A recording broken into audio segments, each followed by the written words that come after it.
Chapter 10. Pete doesn't say a word, just keeps following close behind me. Come on, let's go. Now I'm flat out running. We've got to get there as soon as we can. Pete grunts as he struggles to keep up. He was never really much of an athlete. Not that I am either, but I'm a little older and definitely more athletic than he is. A couple times I have to slow down to let him catch up, and hold back an annoyed grunt of my own. Come on, Pete, this is no time for dilly-dallying. But I know that's really the last thing he's doing.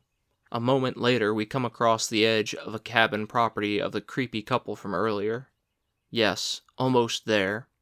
Still sticking close to as many trees as possible, we run along the property border. But what's on it makes it feel as though a huge tangle of lively snakes just dropped into my stomach. Oh God, it's literally unspeakable.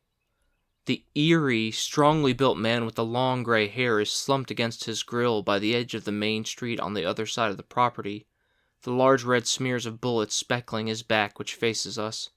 His face is collapsed on top of the grill, caught in the roaring, now out-of-control blaze that reaches towards the sky, his entire head a black, burnt crisp.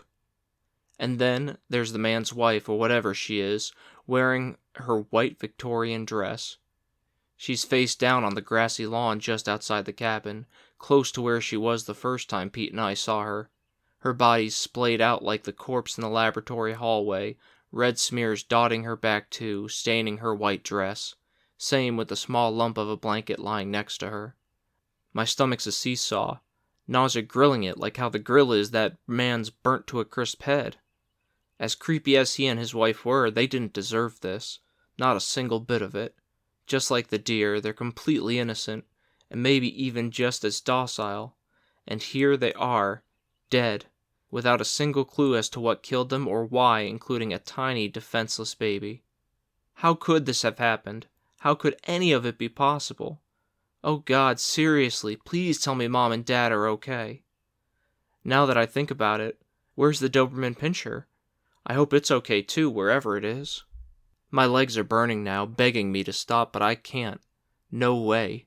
Pete and I are almost there. Almost to the cabin development amid continuous thunderous explosions and machine gun fire from what sounds like all around us. My legs are burning now, begging me to stop, but I can't. No way.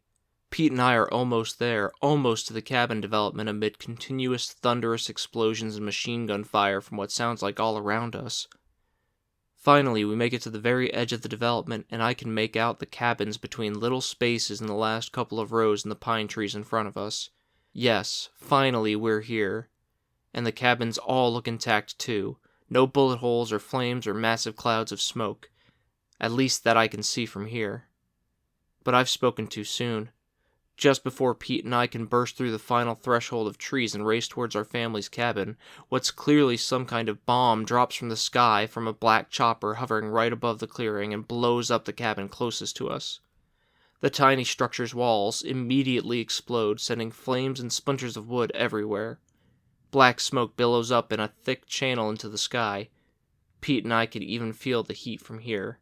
We careen to a stop, staying just outside the development as more bombs drop, blowing up more cabins, all from more black choppers that just arrived. No, I cry, no!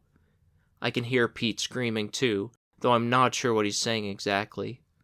And then a bomb lands on top of our family's cabin, and the whole thing explodes like all the others, along with the rented minivan in the driveway.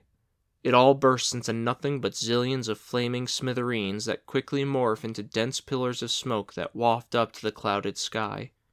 All the support evaporates from my legs, they wobble like crazy, and I drop to the soft earth. I can't believe it. It can't be true. It just can't be true. Now I really don't care. I look up to the sky and scream into it as loudly as I can.